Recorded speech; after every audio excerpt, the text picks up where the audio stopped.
សូ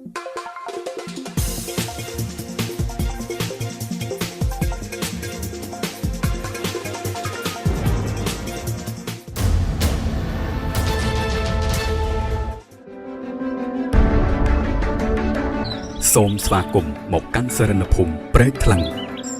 គំរូដីឡូលំនៅឋានសហគមន៍អេកូបៃតងជាមួយនឹងការរៀបចំប្លង់មីរួមមានសួនច្បារប្រព័ន្ធទឹកភ្លើងខ្សែកាបក្រោមដីភាពដាច់គ្នារវាងបណ្ដាញលូទឹកភ្លៀងនិងទឹកស្អុយសមស្របជាមួយបរិបទនៃការរស់នៅនាពេលបច្ចុប្បន្ននិងអនាគតសុរិន្ទភូមិលំនៅឋានសហគមន៍អេកូបៃតង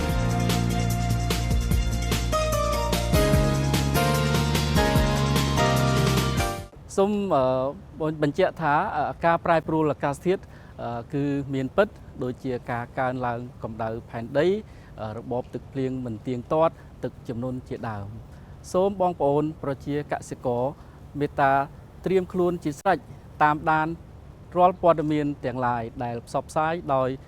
ប្រព័ន្ធផ្សព្វផ្សាយរដ្ឋរបស់យើងដូចជាការព្យាករណ៍ឧតុនិយមជាដើមដើម្បីបងប្អូនបានត្រៀមខ្លួនជាស្រេចដើម្បីធ្វើស្រែចម្ការឬការគ្រប់គ្រងទឹកឲ្យបានគ្រប់គ្រាន់ជាដើមហើយសូមសំណូមពរមួយទៀតជាសារមួយទៀតទោះបីជា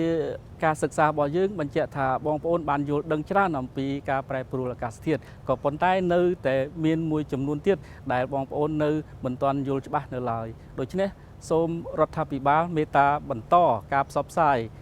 ការប្រែប្រួលអាកាសធាតុឲ្យបងប្អូនយើងបានជ្រួលជ្រាបជាពិសេសវិធីសាស្ត្របន្ស៊ាំដែលនៅតាមមូលដ្ឋានជាក់ស្ដែងរបស់បងប្អូនដើម្បីឲ្យបងប្អូនបានបន្ស៊ាំការប្រែប្រួលអាកាសធាតុនេះផងដែរឧបត្ថម្ភដោយគម្រោងដីឡូសរិនភូមិអភិវឌ្ឍស្របតាមបទដ្ឋាននគរូបនីយកម្មនិងស្ថាបត្យកម្មបែបអេកូបៃតង